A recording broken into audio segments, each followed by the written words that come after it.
de irmã Nelma, Provérbios capítulo 22, gostaria de chamar pastor Igor, nosso pastor, para que esteja orando em favor de irmã Nelma e também lembrar os irmãos, olha, culto de posse do pastor Igor, dia 9 de agosto. Então, sábado, esteja aí marcando na sua agenda, viu?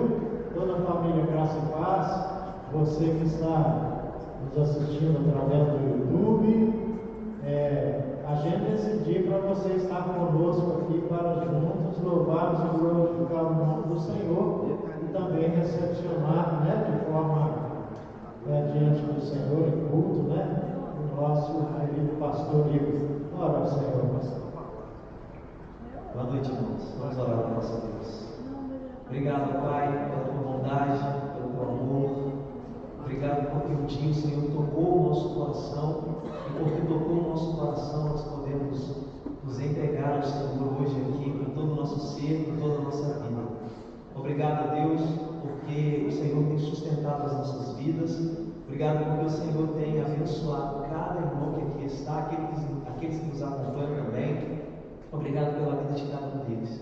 Agora, Pai, que nós ouviremos a Tua palavra, que o Senhor abra o nosso coração, que o Senhor use poderosamente a nossa querida irmã, para que o Senhor fale através dela e saiamos daqui um pouco mais parecidos com o Senhor Jesus. Esse é o nosso desejo, essa é a nossa oração, em nome de Jesus. Amém. Boa noite, igreja. Boa noite. É uma alegria e um privilégio poder estar aqui, que o Senhor possa trazer entendimento para a nossa vida através da sua palavra. Nós vamos falar sobre Provérbios 22. A versão que eu estou usando é NVI, é a nossa comum aqui, de todo dia.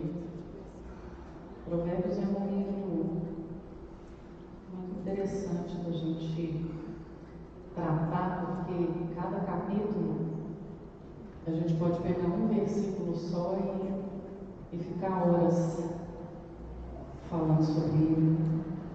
Então vamos ler para a gente começar a receber esse alimento. A boa reputação vale mais que grandes riquezas, e desfrutar de boa estima vale mais do que prata e ouro. O rico e o pobre têm isso em comum. O Senhor é o Criador de ambos. O prudente percebe o perigo e busca refúgio. O inexperiente segue adiante e sofre as consequências. A recompensa da humildade e do temor do Senhor são a riqueza, a honra e a vida. No caminho do perverso há espinhos e armadilhas. Quem quer proteger a própria vida, mantém-se longe dele. Instrua a criança segundo os objetivos que você tem para ela, e mesmo com o passar dos anos, não se desviará deles. O rico domina sobre o pobre.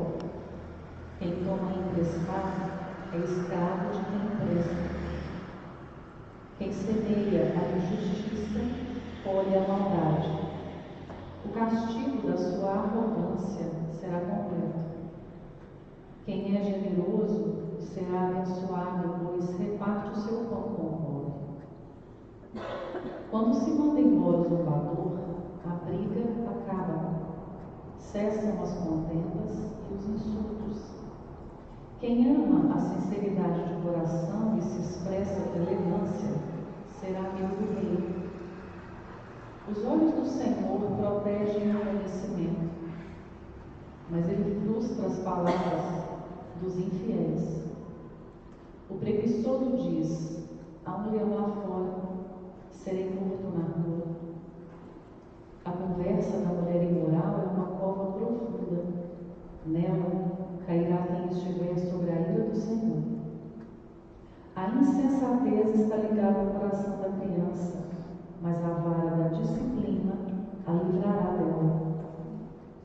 Tanto quem oprime o pobre para enriquecer-se, como quem faz cortesia ao rico, com certeza passarão necessidade. Preste atenção e ouça os ditados dos sábios e aplique o coração ao meu ensino. Será uma satisfação guardá-los no íntimo e tê-los todos na ponta da língua, para que você confie no Senhor. A você hoje ensinarei. Já não lhe escrevi conselhos e instruções, ensinando-lhe palavras dignas de confiança, para que você responda com a verdade a quem o enviou? Não explore os pobres por serem pobres, nem oprima os necessitados no tribunal, pois o Senhor será o advogado deles e despojará da vida os que os despojarem.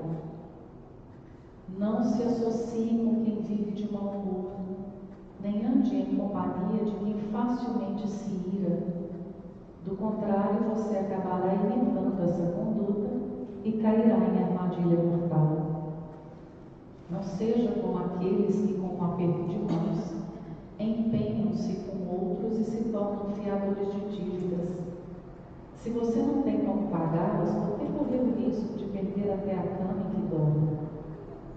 Não mude de lugar os antigos marcos que limitam as propriedades e que foram colocadas por seus antepassados. Você já observou um homem habilidoso em seu trabalho? Será promovido ao serviço real. Não trabalhará para gente obscura. São muitos os ensinamentos aqui e a gente pode pegar versículo por versículo e ficar horas aqui. O que eu fiz foi resumir o capítulo em 4 pontos que eu quero trazer aqui, para que eu possa trazer, então, aquilo que o Senhor trouxe ao meu coração.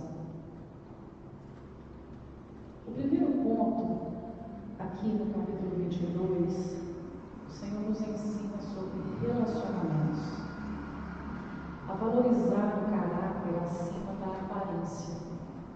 No versículo 1, diz que a boa reputação vale mais do que grandes riquezas. Desfrutar boa estima, em outra tradução, falam bom nome, vale muito mais do que prata e ouro. Outra forma que ele traz o relacionamento é evitar amizades tóxicas. No versículo 24, diz: não se associe com quem vive de mau humor, nem ande em companhia de quem facilmente se ira. Ainda sobre relacionamento, ele diz que a respeito de gentileza e sinceridade, isso abre portas, fortalece vínculos e atrai pessoas. Aqui no capítulo 11, ele diz: quem ama a sinceridade de coração e se expressa com elegância, será amigo do rei. Nós temos a nossa própria forma de entender o que é sinceridade, o que é amizades tóxicas, o que é caráter. Vamos continuar o próximo ponto. Ele diz respeito a criar filhos, a criação de filhos. E diz que se a gente educar com atenção e amor desde cedo, a criança vai crescer e continuar nesse caminho. No verso 6, ele fala: instrua a criança segundo os objetivos que você tem para ela, e mesmo com o passar dos anos, não se desviará dele. O capítulo também nos traz e nos fala sobre a disciplina que ela se faz necessária às crianças, porque elas não nascem prontas. Então, no versículo 15, ele diz: a insensatez está ligada ao coração da criança, mas a vara da disciplina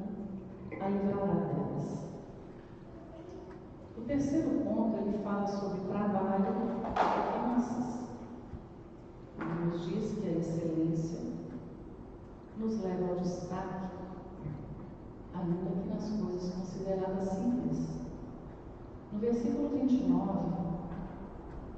o capítulo nos diz que você já observou que Deus no seu trabalho? Ele será promovido ao serviço real e não trabalhará para a gente obscura. Ele também nos adverte: cuidado com as dívidas, elas vão nos tirar a liberdade.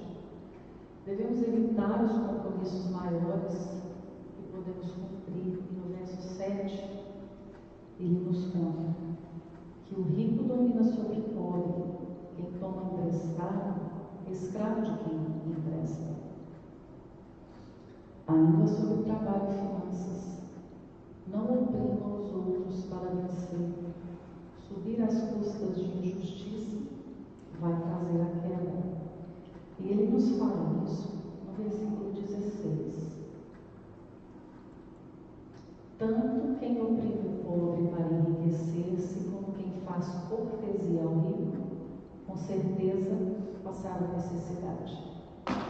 O quarto ponto, ele fala sobre espiritualidade e sabedoria.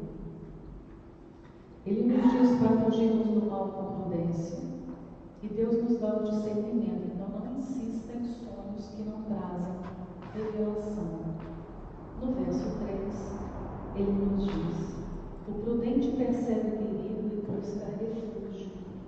O inexperiente segue adiante e sofre as consequências. Cuidado, Deus defende os pequenos, pois Ele é justo. A espiritualidade verdadeira se traduz em compaixão. No verso 22 e 23, o capítulo nos diz: não explore os pobres por serem pobres, nem oprima os necessitados no tribunal, pois o Senhor será o advogado deles e despojará a vida os que a despojarem. Bom, agora é o versículo que eu quero trazer para vocês, que eu acho que é a essência de todo o capítulo. E uma coisa que eu amo na palavra é que todo o capítulo, toda a história sempre nos leva para uma fala de Jesus.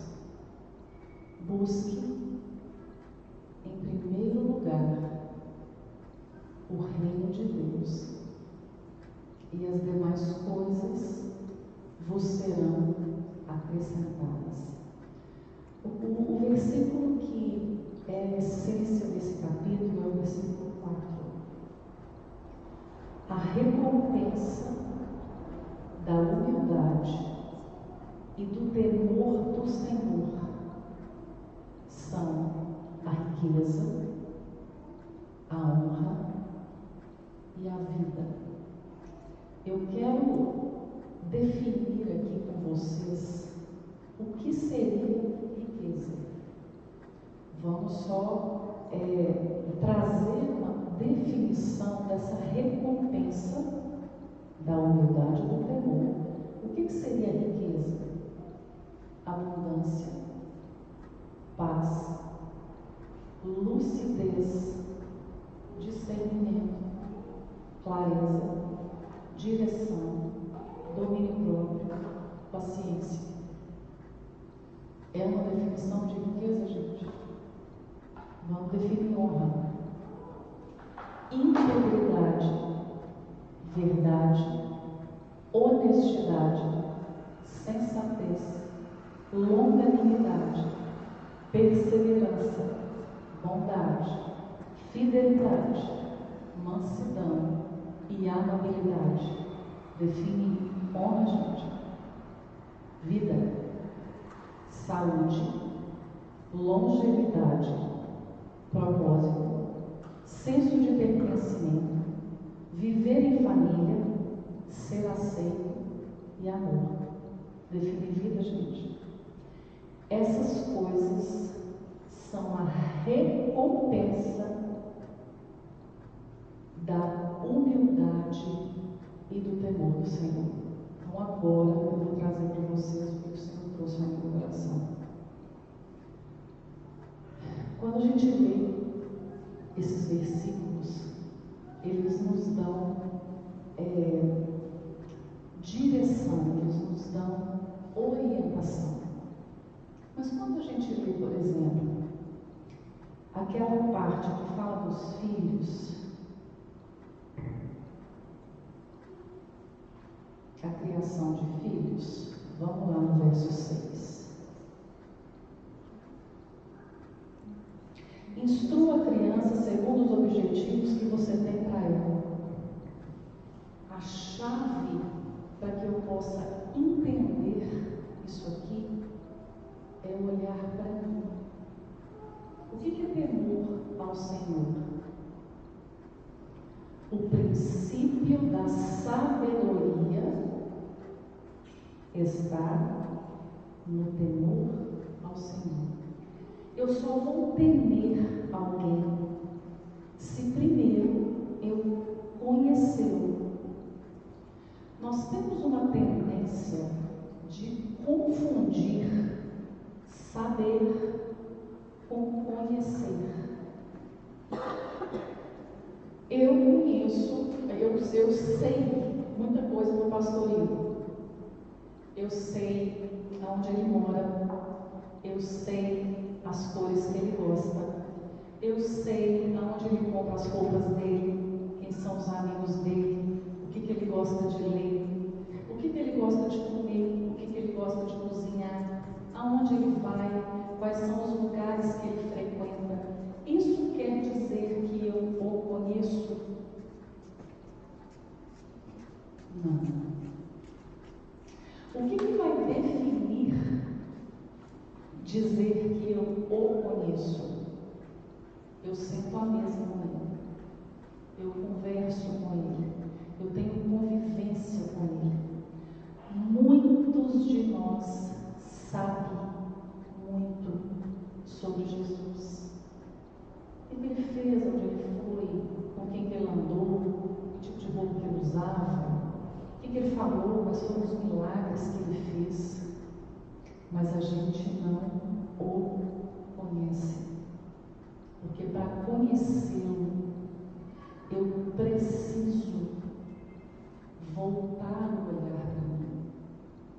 A nossa tendência é sempre nos justificar em cima de alguém ou de alguma situação para que a gente não mude. Porque enquanto a culpa do meu sofrimento estiver em alguém ou em alguma coisa, quem tem que mudar é alguém ou alguma coisa, não sou eu.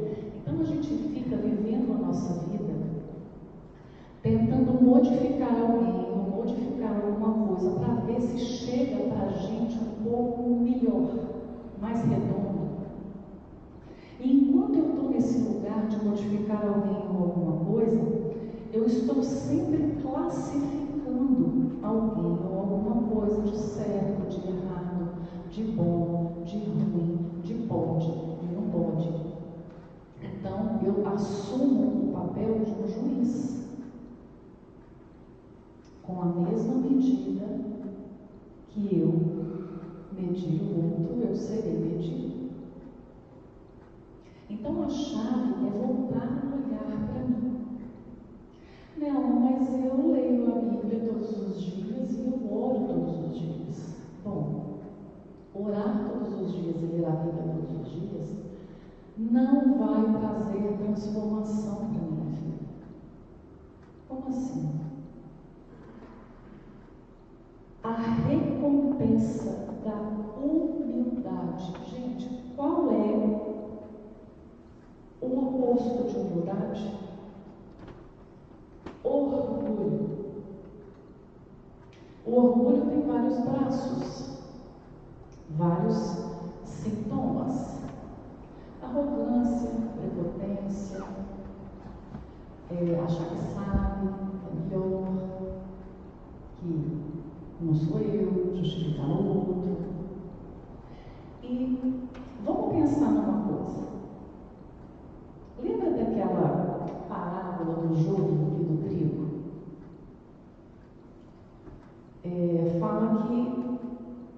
plantado o trigo, né? Perguntaram lá para o mestre lá, mas aí falou, mas tem joio também. E quem que plantou?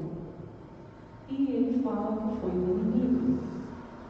Então o que nós temos que fazer? Ir lá buscar e tirar o joio? Não.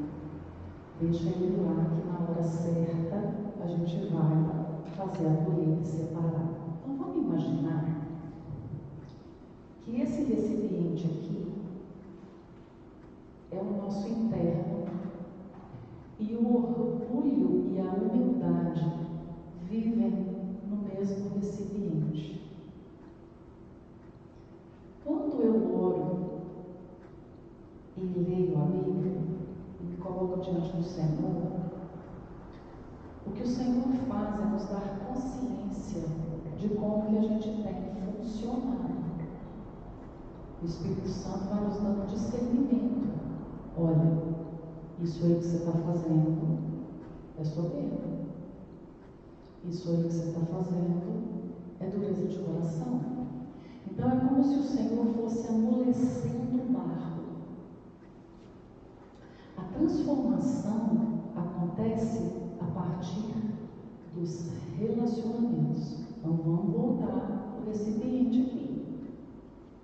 Quando o Senhor quer me dar mais autoridade espiritual, quando Ele quer me levar para um nível de conhecimento dele mais profundo, a base da autoridade espiritual, a quantidade de autoridade espiritual que eu tenho hoje, é a quantidade de humildade que está em mim. Vão me seguindo aqui. Para que o Senhor possa aumentar o meu nível de autoridade, e entendam, gente, nós estamos falando de autoridade de reino de Deus. A autoridade que nós entendemos no mundo é mais status, é mais dinheiro, é mais poder sobre outras pessoas e outras coisas. Não é disso que eu estou falando. Autoridade espiritual vem de conhecer ao Senhor, e ao conhecer mais ao Senhor, a minha pessoa vai sendo diminuída para que o caráter de Cristo seja revelado através da minha vida. Vocês estão comigo aqui? Então, para que Ele possa me dar mais autoridade, Ele precisa aumentar em mim a humildade. E como que Ele faz isso? Porque o recipiente, gente, ele não cabe mais. Então, para que seja colocado, deixa eu colocar um pouco aqui comigo. O orgulho precisa ser retirado do recipiente para que a humildade aumente. Só que a humildade não é colocada de fora para dentro como o orgulho é retirado. A humildade, ela cresce em nós, ela nasce em nós. A humildade vem quando eu sou unida nos meus valores e princípios humanos e mundanos, e a palavra e a sabedoria que vem da parte do Senhor, então é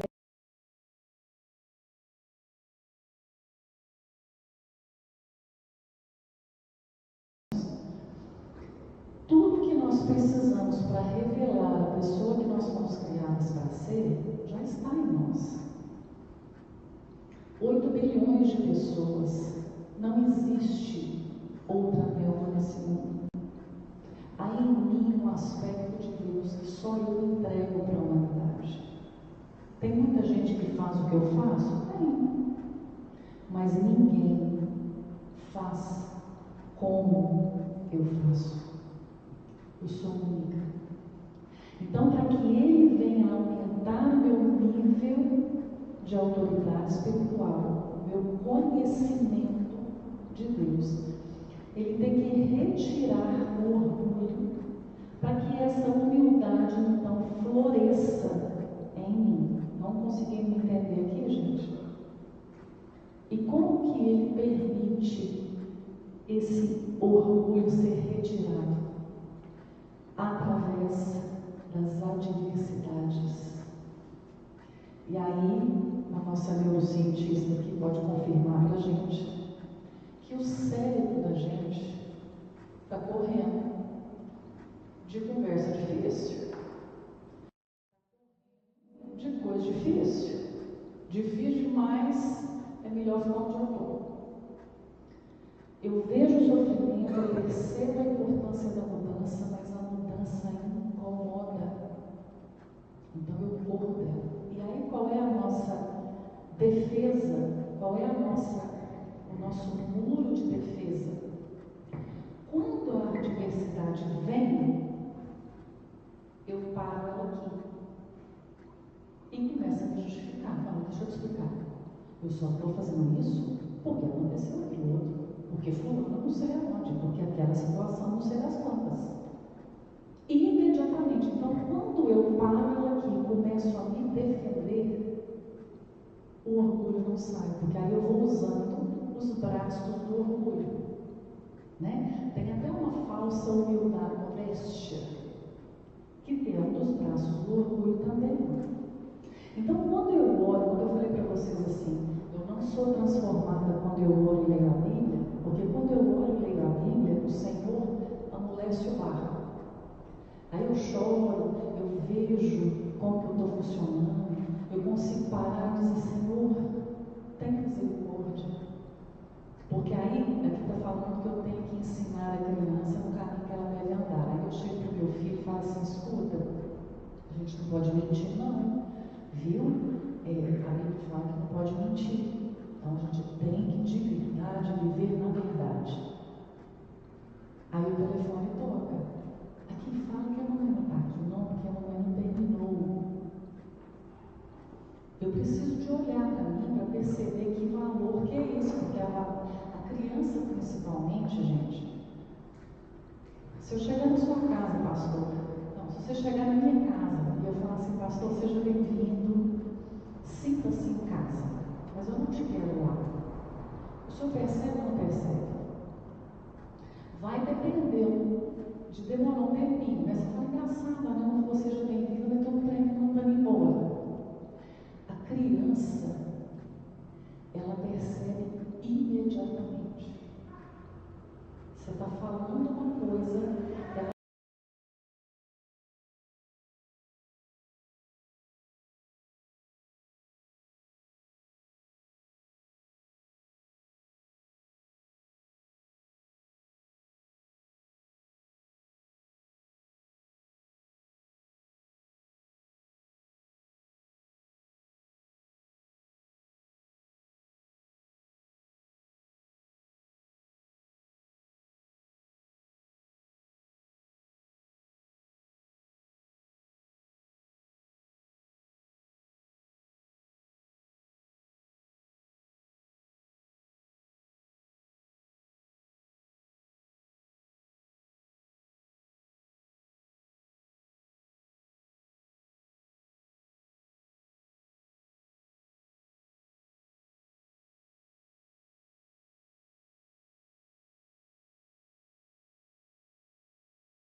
por sorte, isso não acontece por osmose. Isso não acontece ao léu. Isso precisa ser tomando consciência e sendo intencional em Deus. Porque se eu tomar consciência, perceber e achar que eu tenho que fazer com a força do meu braço, ela tem um assunto que eu estou voltando no mesmo valor que eu estava lá na família, lá na outra geração, lá na filosofia que eu aprendi, lá no curso que eu fiz, lá das coisas. Muita gente usa a Bíblia para justificar as disfunções. Não, cara, vamos falar, entendeu? O espírito está pronto, mas a carne. Você me obedece porque a Bíblia falou que a mulher tem que ser submissa ao homem. E a gente vai usando, e tem jeito de usar. Eu preciso olhar para mim com um pouquinho de distância para perceber com qual espírito eu estou buscando a revelação. Aqui fala também de não ser fiador, né, para que você não perca nem a cama que você dorme. É uma orientação muito clara e muito direta. Mas quando a gente leva isso para a vida real, às vezes é sua irmã, às vezes é seu pai, às vezes é um tio, às vezes é a sua dificuldade de falar não, e você se pega assinando um papel. Então, ler as instruções de provérbio não é só pegar e falar, não é isso mesmo, a gente tem que, entendeu? Levar lá, não citar para ela o valor, sem se olhar. Porque se eu me proponho, gente, nós não estamos falando do Joaquim, que tem bilhões de dólares no banco e fala 17 línguas. Nós estamos falando do Senhor dos Exércitos, do Criador dos céus e da terra, daquele que se importa com o que a gente importa. A gente parar para pensar, né? Tem um salmo que ele fala, quem somos nós, né? Só pensar, gente.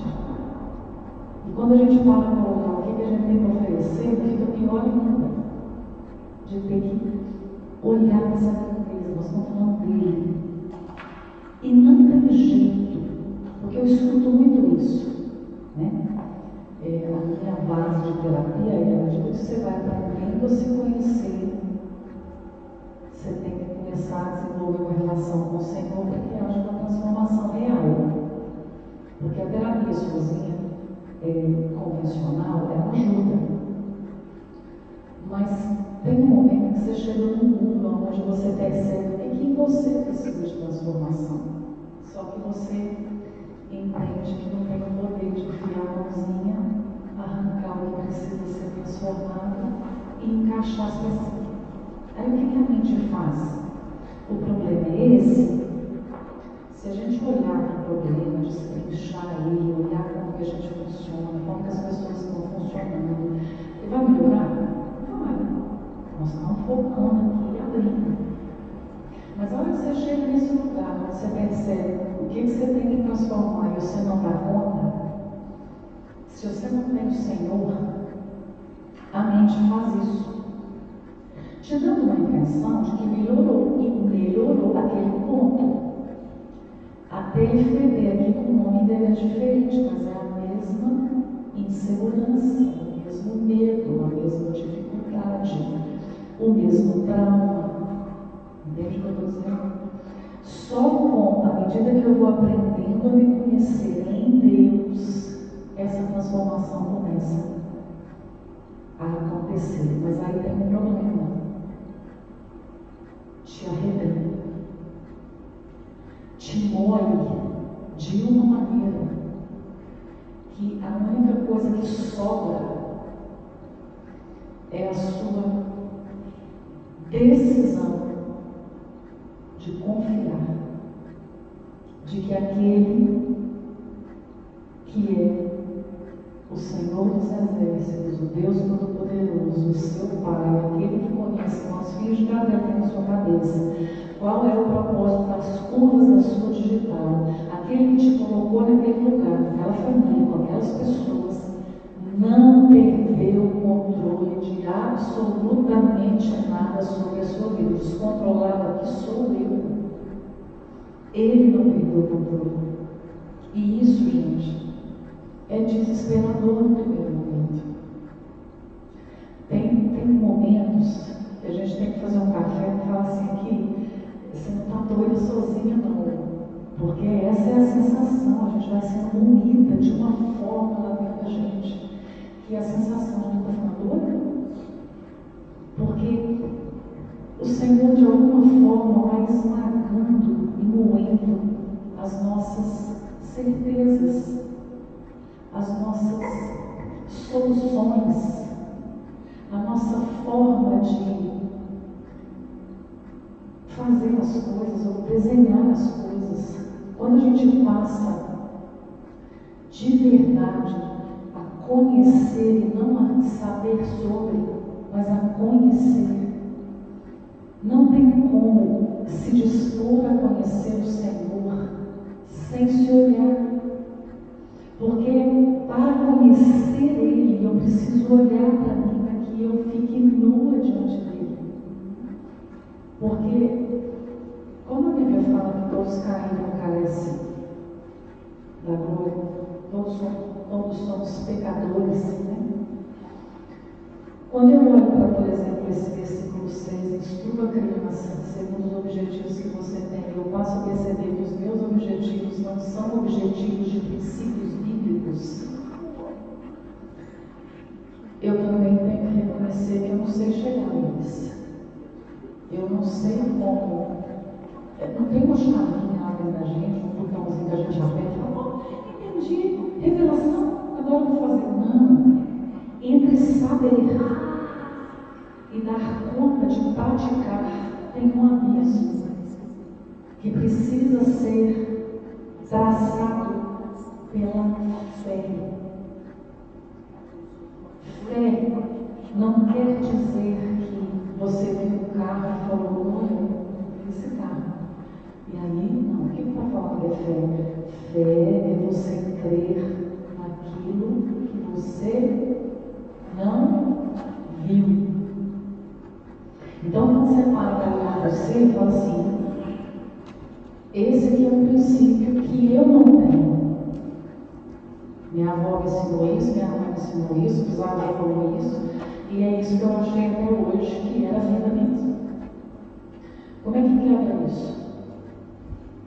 Então eu preciso chegar diante do Senhor e falar, Senhor, olha, esse é o princípio que eu entendi por ser verdade.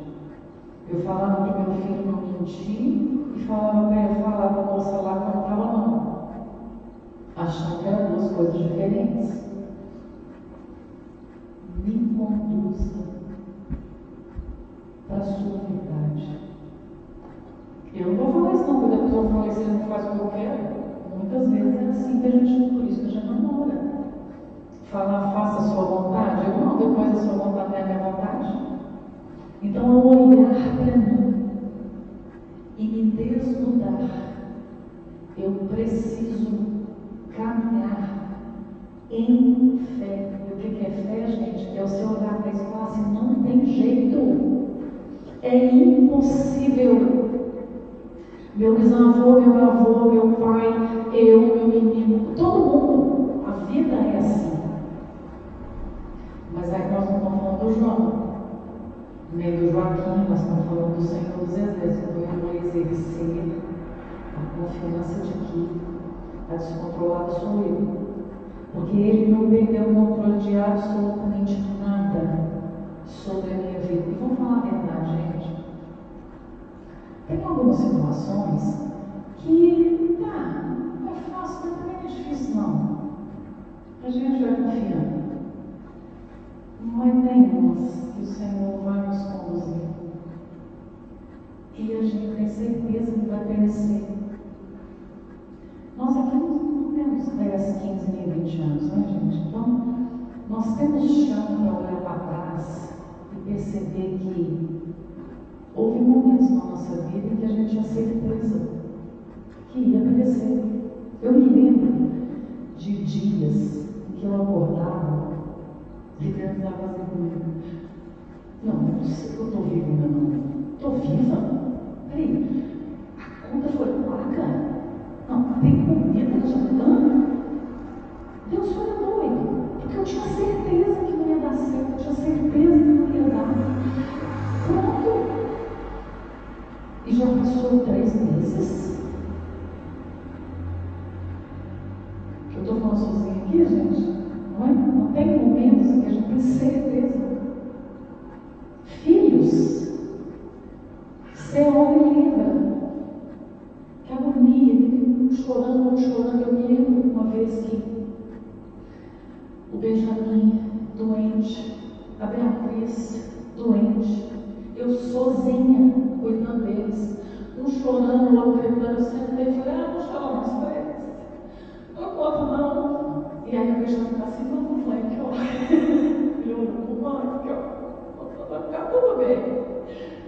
Né? A gente tem isso, tem esses momentos, e é nesses momentos que se eu entendo que eu posso me voltar com todo o meu entendimento, de todo o meu coração, com toda a minha alma, para esse que diz para mim, vem do jeito que você tiver, manda para mim o seu fardo, que eu vou te ensinar, eu vou te dar o meu que é leve, e vou te ensinar a ser manso de coração. A nossa definição de manso de coração era tão longe daquilo que ele dizia ser manso de coração, mas a gente aprende isso lá naquele vale da sombra da morte, onde o cajado dele vai contando para nós que, apesar da escuridão, a gente não morre. Às vezes a gente até pede a morte, mas ela corre da gente, porque o dono da morte está mostrando para a gente que o caminho é Ele quem nos conduz, é Ele quem nos leva. Eu gosto muito de olhar um pouco com distância para a vida, né? E perceber que as pessoas nas quais Ele vai cruzando o nosso caminho em certas fases da nossa vida. Quando a gente de repente vai ter certeza que não, agora não vai dar, aí Ele manda uma pessoa que cruza seu caminho, coloca um amor na vida da gente uma pela outra, e aí você senta para fazer uma mesa, para dizer que, não, aqui ó, você não estou eu sozinha, vamos continuar, vamos juntas, e aí não há espaço dentro de uma mesa para competição, para status, para disputa. Você percebe que são 2 irmãos de um mesmo pai, buscando sensibilidade e a orientação para que a gente consiga seguir rompendo em fé.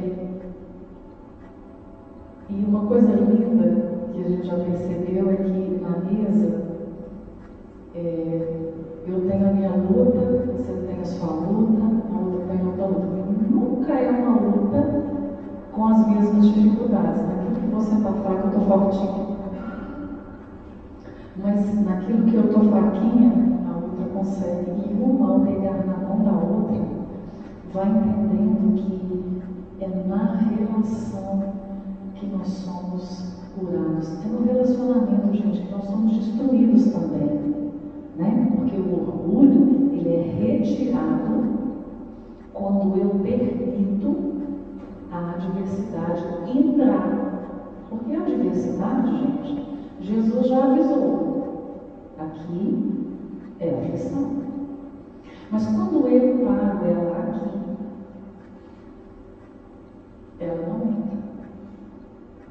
E uma coisa linda do Senhor é que Ele permite. Aí Ele permite outra aqui. Aí a mão já não vai tão distante, ela já fica mais aqui. E ele permite, e aí vem outro aqui.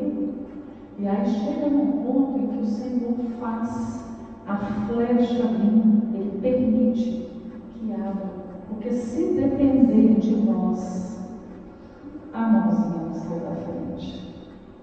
Mas uma coisa é quando eu me proponho a me colocar diante do Senhor, de verdade, buscar dele o entendimento do que é entregar a vida.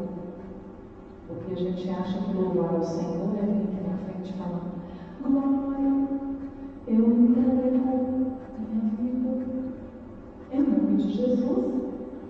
Beijo, me liga, fui. Mas glorificar o Senhor através da nossa vida vai requerer sangue, sacrifício. E quando eu falo sangue, entendam, é essa rendição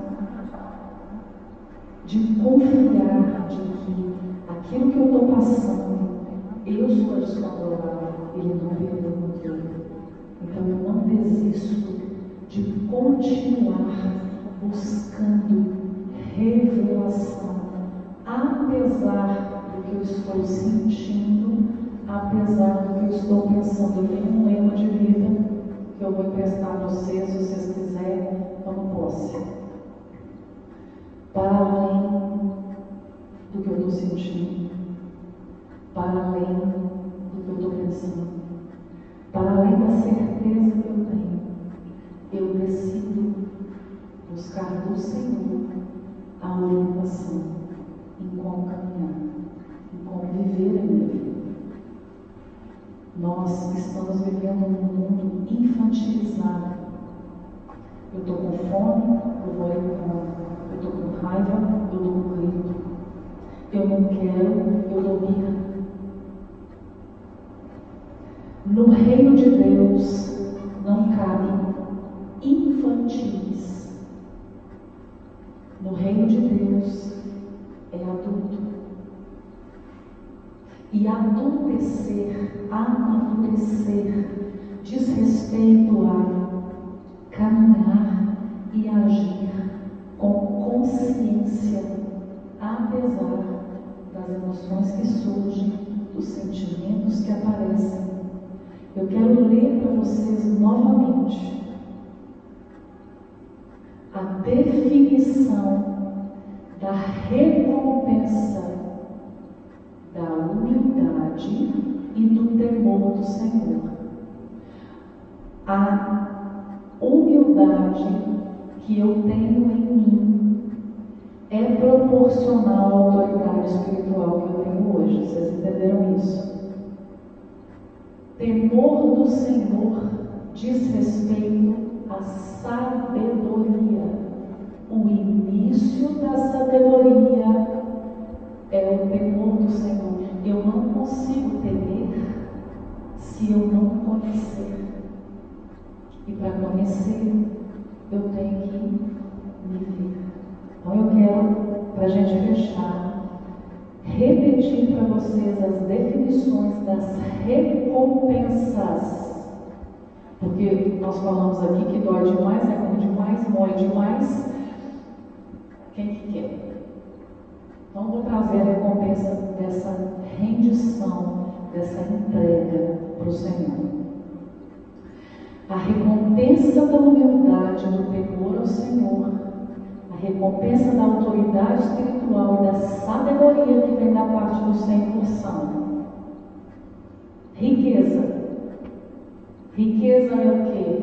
Abundância, paz, lucidez, discernimento, clareza, direção, domínio próprio, paciência.